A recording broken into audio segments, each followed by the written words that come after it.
YouTube channel गुड़ विद्या और रहस्य में आप सभी माता और बहनों का, सभी देवी और सज्जनों का मैं पंडित राजशेखर मनपूर्वक स्वागत करता हूँ। ख़ास तौर पर दक्षिण फ्लोरिडा से जो मेरे हिंदू भाई बहन इस चैनल को देख रहे हैं और काफ़ी सारा अच्छा प्रतिशत दक्षिण फ्लोरिडा की तरफ से आ रहा है, तो आप सभी को दक्षिण फ्लोरिडा में रहते हुए भी आपने जो अपनी हिंदू संस्कृति का जतन और संगोपन जिस तरह से किया है, I am really proud for that. आपके जो दक्षिण फ्लोरिडा के हिंदू भाई और बहनों का जो पेज है फेसबुक पर, मैं हमेशा उसे देखते रहता हूँ। बहुत अच्छे अच्छे पोस्ट उस पर रहते हैं। तो आप सभी को फिर एक बार बहुत सारी ढेर सारी बधाइयाँ कि इतने पाश्चात्य देश में रहकर भी आप हिंदू संस्कृति का जतन कर रहे हो। तो चलिए मुड़ते आज के सब्जेक्ट की तरफ। पिछले लगभग 2.5 महीने से मैं यूट्यूब पर नहीं आया क्योंकि मेरे कुछ साधनाएं चल रही थी, तो उसके चलते थोड़ा यूट्यूब पर नहीं आ पा रहा था मैं। तो आज से फिर एक बार ये चैनल की मैं शुरुआत कर रहा हूँ, और जिस तरीके से कि इस चैनल का नाम है गुड़ विद्या और रहस्य, तो वाकई में आज के बाद इस चैनल को मिस नहीं करना, क्योंकि आज के बाद आने वाले सारे वीडियोस जो है गुड़ विद्या और साधनाओं के ऊपर आधारित रहेंगे। तो इनिशियली चैनल को स्टार्टअप देने के लिए कुछ वीडियोस मैंने छोटे मोटे सब्जेक्ट पर शुरू में डाले, लेकिन आज से ये जो चैनल है प्रॉपर वे गुड़ विद्या और रहस्य इन्हीं विषयों पर चलेगा। तो आज का जो हमारा विषय है, ये इस विषय को किसी एक वीडियो में, 2 वीडियो में या 10 वीडियो में कवर नहीं किया जा सकता। ये इस विषय का जो विस्तार है, बहुत ही बड़ा विस्तार है इस विषय का। तो आने वाले जितने भी वीडियोस, सब मुझे पता नहीं कितने वीडियोस में मैं इस विषय को कवर कर पाऊँगा। 10 वीडियो नहीं, 50 नहीं, शायद उससे कहीं ज़्यादा वीडियो बनेंगे इस विषय पर, इस विषय को कवर अप करते करते। तो दोस्तों, पुरातन काल में, आदि प्राचीन काल में, कई सारी पौराणिक कथाओं में, गाथाओं में, कई सारे पौराणिक ग्रंथों में हमने कुछ प्रजातियों का वर्णन ज़रूर पढ़ा, सुना होगा। वक्त के चलते चलते इनमें से कुछ प्रजातियाँ, कुछ नहीं लगभग सभी वो प्रजातियाँ देवी देवताओं की प्रजातियाँ, किसी मनुष्य की प्रजातियों की बात नहीं कर रहा हूँ मैं। कुछ देवी देवताओं की प्रजातियाँ धीरे धीरे करके वक्त के चलते हमारे हिंदू संस्कृति से लुप्त हो गई। आज उन प्रजातियों के बारे में लाखों में 10 लोग, हज़ारों में भी नहीं, 100 में भी नहीं, लाखों में 10 लोग जानते हैं और उनकी साधनाएं करते हैं। तो क्या थी वो प्रजातियाँ और उसका कारण क्या है कि धीरे धीरे हमारी संस्कृति से प्रजातियाँ कहीं पर लुप्त हो गई। प्रजातियाँ संस्कृति से लुप्त हो गई, ब्रह्मांड से लुप्त हो गई, ऐसा मैं नहीं कह रहा हूँ। ये प्रजातियाँ हमारे संस्कृति से धीरे धीरे करके लुप्त हो गई। अब वो प्रजातियाँ क्या है? इन प्रजातियों के बारे में बहुत सारी भ्रांतियाँ फैली हुई है, बहुत सारी भ्रांतियाँ हैं, क्योंकि प्रॉपर वे आपको समझाने वाला कोई नहीं है कि ये प्रजातियाँ क्या है, देवी देवताओं की कौन सी प्रजातियाँ हैं, इनकी फल प्राप्ति क्या होती है, इनकी साधना कैसे की जाती है, बताने वाला आपको कोई नहीं है। इसलिए इनके बारे में बहुत सारी भ्रांतियाँ फैली हुई है। अब उनके नाम क्या है उन प्रजातियों के, ये सुनकर ही लोग डर जाते हैं, बाप रे, ऐसा नहीं है। ये देवी देवताओं की ही प्रजातियाँ है। देखो, देवी देवताओं के में भी कई सारे प्रकार के देवी देवता होते हैं। तो ये निम्न कोटि के देवी देवता है। 33 कोट देवी देवता है हमारे, यानी कि 33 प्रकार के देवी देवता है। 33 कोटि देवी देवता नहीं है, 33 coat, I mean to say 33 types of god and goddess are there. 33 प्रकार के देवी देवता है हमारे, जैसे अग्नि देवता, वायु देवता, जल देवता, फलाना फलाना, इस तरह के जो मतलब 33 प्रकार के हमारे जो है देवी देवता है। उनमें से जिन प्रजातियों के बारे में आज मैं बात करने वाला हूँ, वो उन्हीं प्रजातियों में से, मतलब देवताओं की प्रजातियों से। लेकिन लोगों ने उनके नामों को कुछ इस तरह से समझ लिया कि जैसे कोई भूत प्रेत हो। तो वो नाम है यक्ष, यक्षिणी। यक्ष और यक्षिणी लोगों को ये भी पता नहीं है, कई सारे लोगों को ये पता नहीं है कि यक्ष और यक्षिणी एक प्रकार के देवी देवता है। अब यक्ष और यक्षिणियों के तो संदर्भ हमको कई सारे पौराणिक कथाओं में, गाथाओं में, महाभारत में मिलते हैं। उसके बाद दूसरी प्रजाति है गंधर्व, अप्सराएं, डाकिनी, शाकिनी, रीछ, भल्ल, पिशाचिनी, ऐसे कई सारे प्रजातियाँ हैं देवी देवताओं के। पिशाचिनी भी आपको ऐसा लगता होगा कि पिशाचिनी मतलब भूत है, तो पिशाचिनी भूत नहीं है। पिशाचिनियों की अलग अलग साधनाएं होती है। पिशाचिनी भूत नहीं है, ये भी एक देवी का ही अवतार है, माता काली का ही अवतार पिशाचिनी है। तो आज इस वीडियो में मैं खाली आपको बेसिक इंट्रोडक्शन दूंगा कि ये प्रजातियाँ क्या है, इनकी उत्पत्ति कैसे हुई। इसके बाद धीरे धीरे करके एक एक वीडियो में एक एक यक्षिणी के बारे में, एक एक यक्ष के बारे में, एक एक गंधर्व के बारे में, एक एक अप्सराओं के बारे में, पिशाचिनी के बारे में, डाकिनी होगी, शाकिनी होगी, इनके। अब देखिए, अगर हम सिर्फ यक्षिणियों की बात करें, यक्षिणियाँ जो है इनको योगिनियाँ भी कहा जाता है।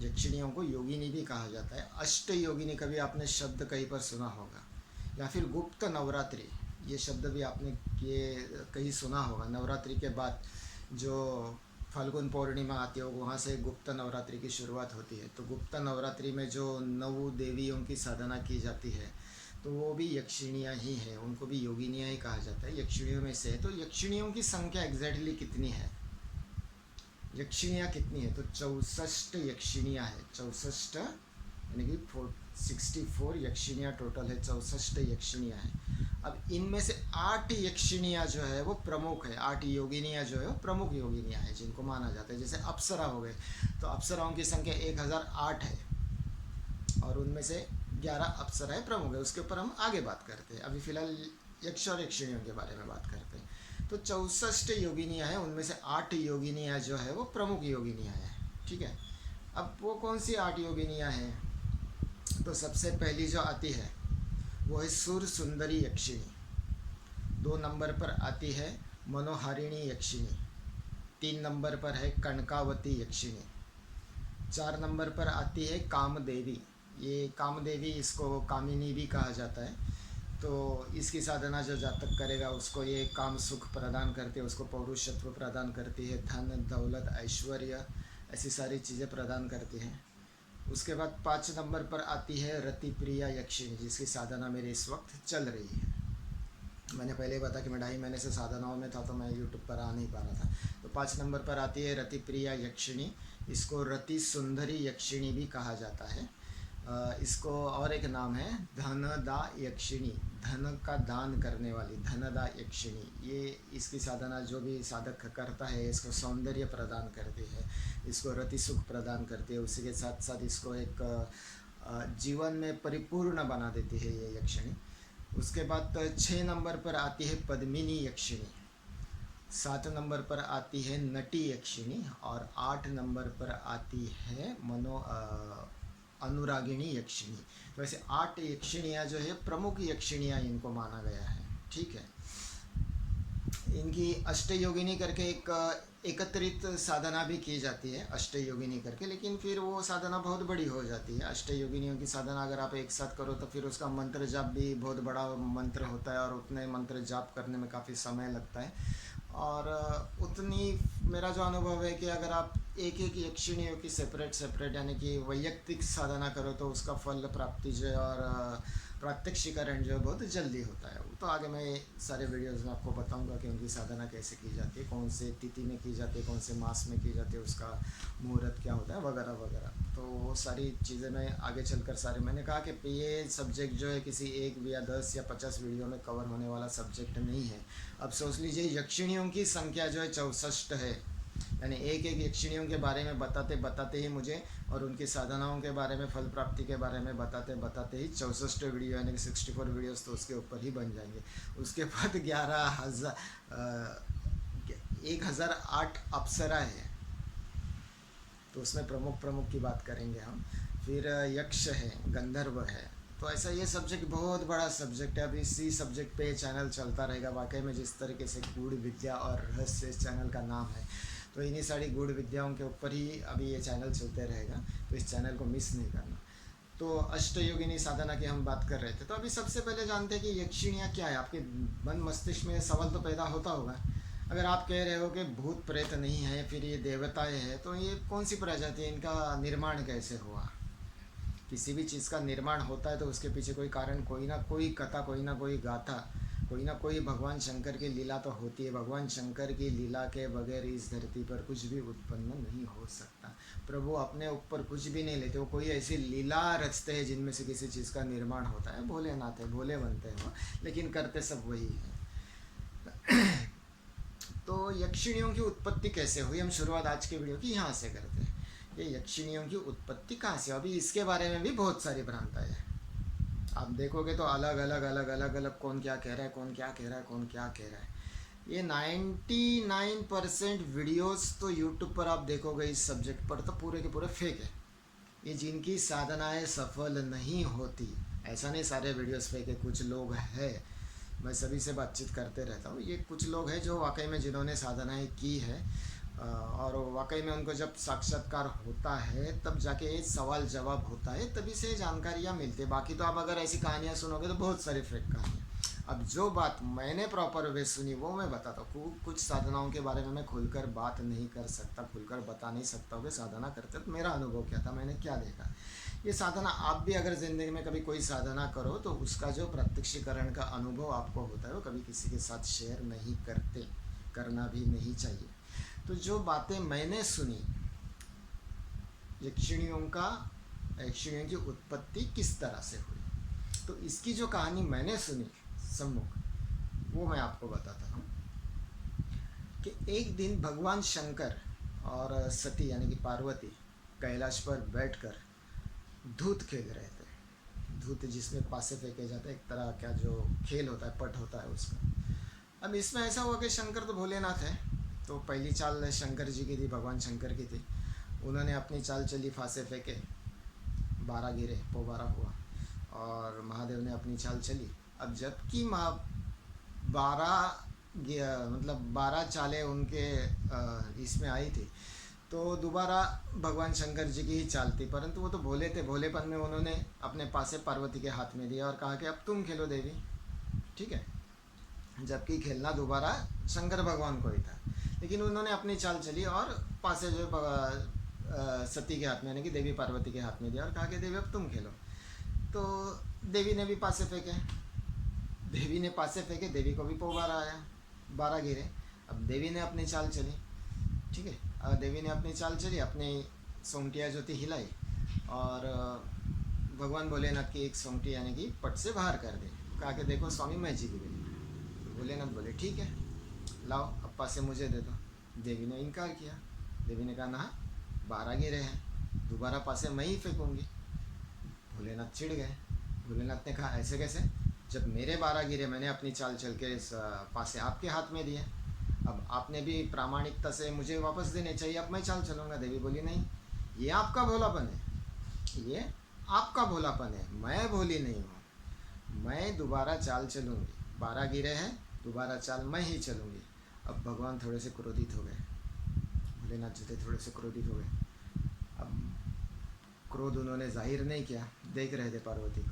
पार्वती ने फिर से चाल चली, पासे फेंके, फिर से 12 गिरे। पार्वती खेलते जा रही है, 12 पे 12 गिरते जा रहे हैं। अब भगवान भोलेनाथ जो है क्रोधित हो गए। अब उनका क्रोध जो है उनके संतुलन से बाहर चला गया और क्रोधित हो गए, उड़ गए।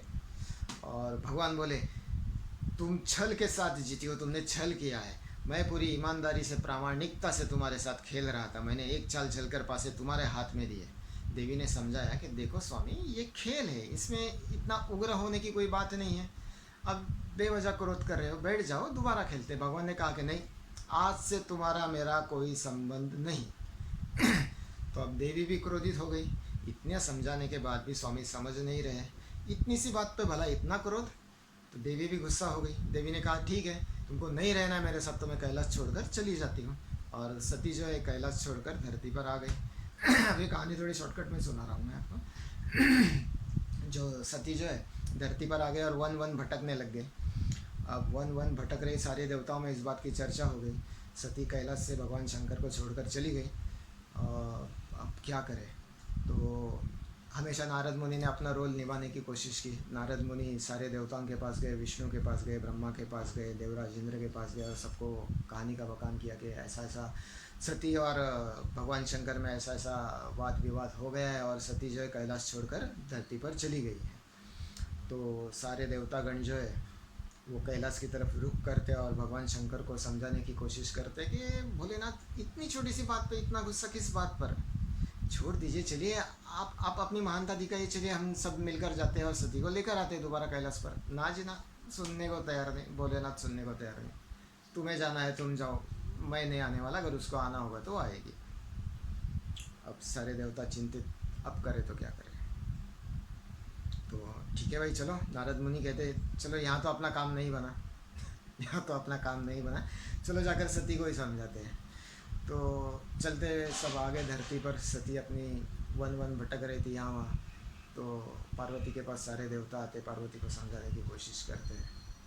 नहीं, जब तक स्वामी मुझे लेने नहीं आएंगे मैं नहीं आऊँगी, मैं आने वाली नहीं हूँ, मैं आने वाली नहीं हूँ, मैं यहीं पर ठीक हूँ, चाहे कुछ हो।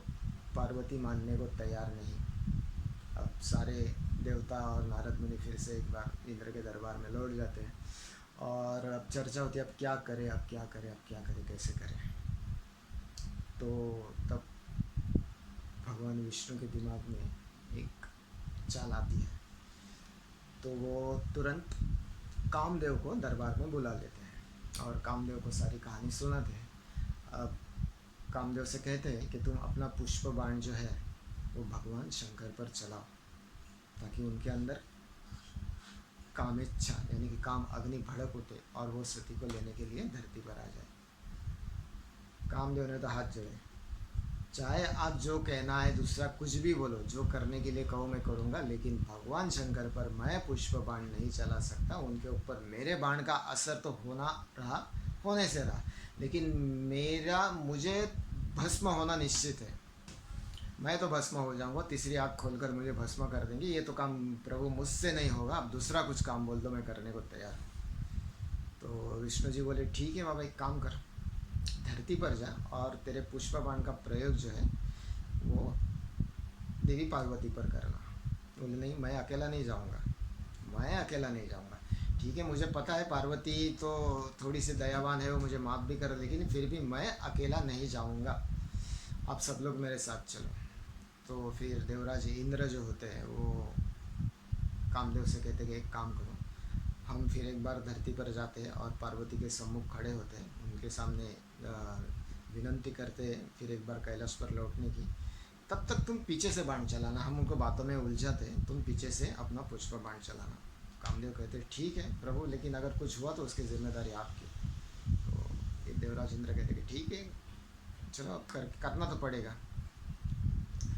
तो देवराज इंद्र, विष्णु, ब्रह्मा, नारद मुनि सारे नीचे फिर से धरती पर आते हैं और पार्वती से वार्तालाप करते रहते हैं।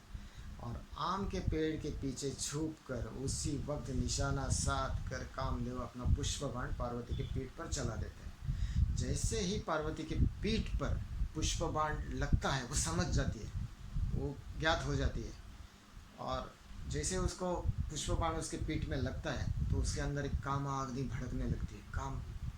काम अग्नि से उसका बदन पूरा तपने लगता है, अग्नि से भड़क जाती है। तो वो समझ जाती है कि देवों की ही लीला है, तो वो गुस्सा नहीं करती उस बात पर, ना ही वो कामदेव पर क्रोध करते, बल्कि वो अपने बदन से सारा अपनी शक्ति से पसीना निकालती है और वो जो काम अग्नि रहती है उसको पसीने के ज़रिए बाहर फेंक देती है और अपने पसीना पूरा निकाल कर उसने छटक दिया। तो वो जो पसीने की बूंदें थी पार्वती की कामाग्नि से जो उत्पन्न पसीना था, उस पसीने की बूंदें जो धरती पर गिरी, उन्हीं में से 64 यक्षिणियों का यानी कि योगिनियों का जन्म हुआ।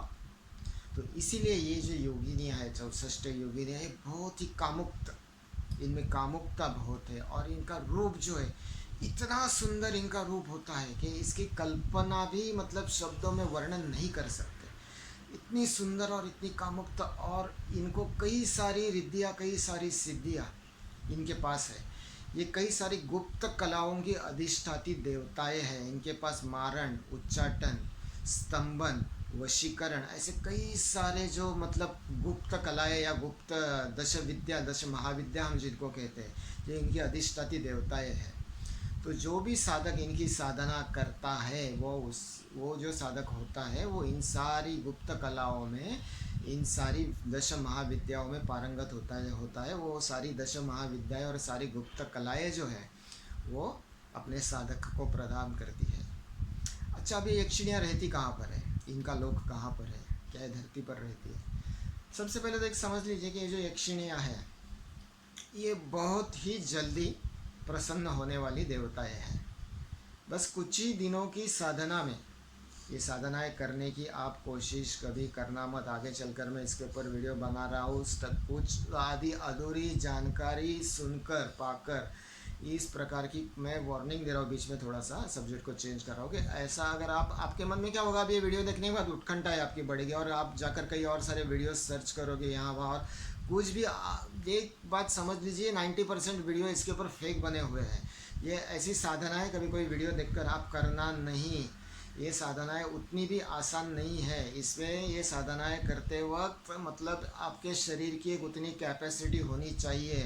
ये जो प्रत्यक्षीकरण होता है जब थम से सामने आ जाएंगे ना, मैं मजाक नहीं कर रहा हूँ आपसे, ये साधनाएं करने की कोशिश नहीं करना। साधनाएं करने के बहुत सारे नियम होते हैं, वो साधना करने से पहले और कई सारी साधनाएं करनी पड़ती है। सुरक्षा घेरा लगाना पड़ता है, बिना सुरक्षा घेरे के साधना ये होती नहीं है। ये सुरक्षा घेरा कैसे लगाते हैं वगैरह वगैरह और क्या, ये सारी चीज़ें मैं आगे चलकर अब चलती रहेगी, वीडियो बनते रहेंगे इसके ऊपर। बीच में थोड़ा सा मैंने टोका क्योंकि कुछ लोगों में क्या होता है उत्कंठा बहुत रहती है, थोड़ा सा कुछ देखकर आधी अधूरी जानकारी लेकर कुछ करने की कोशिश करते, तो ऐसा कुछ करना मत।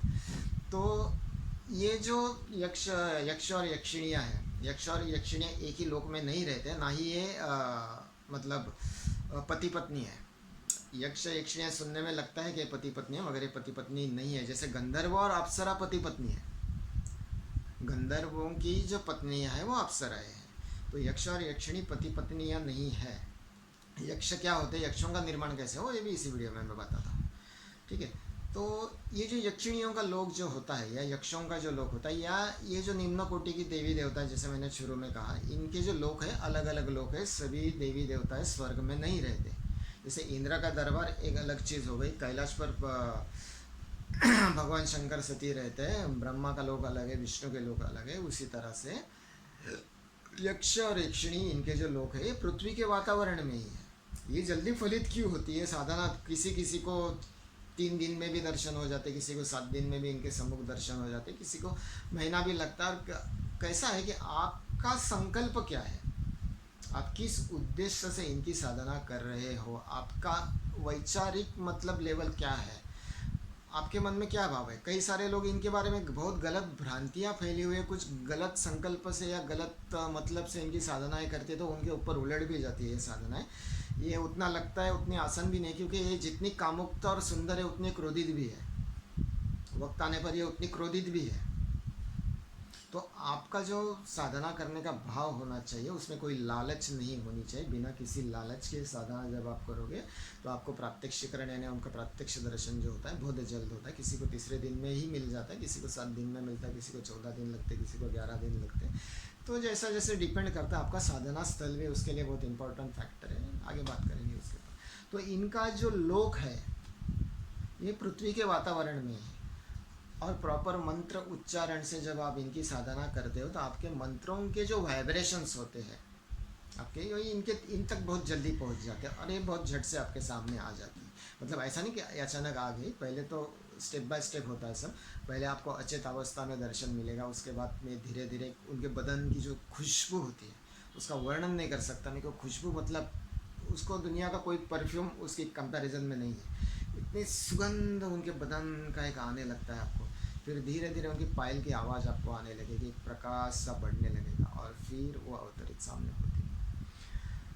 तो इस तरह जो मतलब साधना प्रॉपर वे से आप करोगे, कोई भी साधना बिना किसी गुरु के गाइडेंस से नहीं करना, गुरु के ही माध्यम से साधनाओं को धीरे धीरे सीखना करना। ये साधना करने से पहले और कई सारी साधनाएं आपको करनी पड़ती है, अपनी सुरक्षा के लिए करनी पड़ती है, वो आगे चलकर बात करते हैं।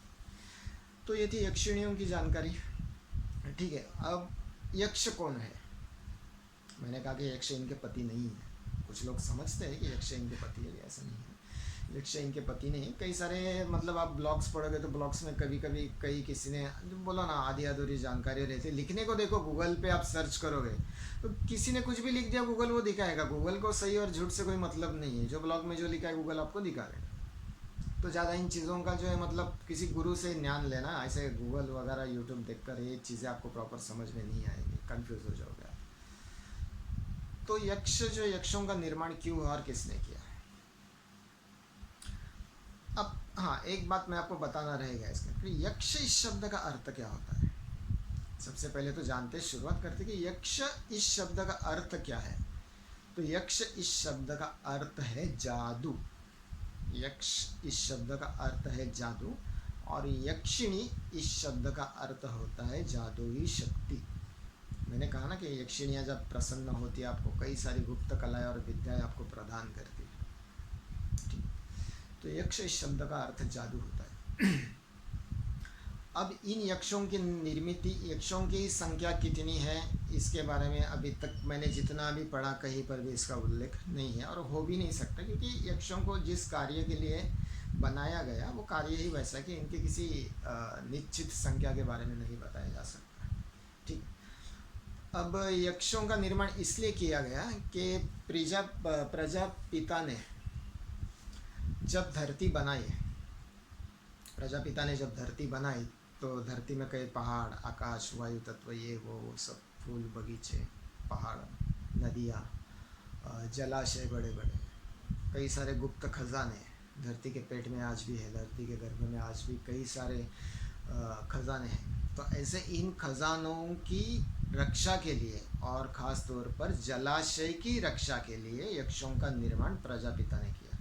इसका संदर्भ देखिए आप, महाभारत में आपको मिलता है कि 5 पांडव में से 4 भाई जो थे एक जलाशय में पानी पीने के लिए गए, और वहाँ पर उस जलाशय पर एक यक्ष का राज था, और वो चारों जो थे वो मृत अवस्था में पाए गए वहाँ पर। ये सुनते ही युधिष्ठिर यानी कि धर्मराज युधिष्ठिर जो उनके बड़े भाई थे वहाँ पर पहुँचते, और फिर उस यक्ष के साथ उनकी बातचीत होती है। यक्ष उनको सवाल पूछता है, वो उनके सटीक जवाब देते हैं, और फिर उन चारों भाइयों को यक्ष जो है वापस जीवित कर देते हैं। कहानी आपने सुनी होगी। तो हर जलाशय के बाद यक्षों का स्थान कहाँ पर है, यक्षों का स्थान कहाँ पर है? तो यक्ष जहाँ पर भी जितने भी जलाशय है, बड़े बड़े जलाशय है, तालाब है, बड़े सरोवर है, नदियाँ हैं, जहाँ पर गुप्त खजाने हैं, ऐसी जगहों पर यक्षों का स्थान होता है। यक्ष साधना ऐसी जगहों पर बैठकर ही की जाती है। ऐसी जगहों पर बैठकर करोगे तो यक्ष साधना जो है बहुत जल्दी फलित होती है।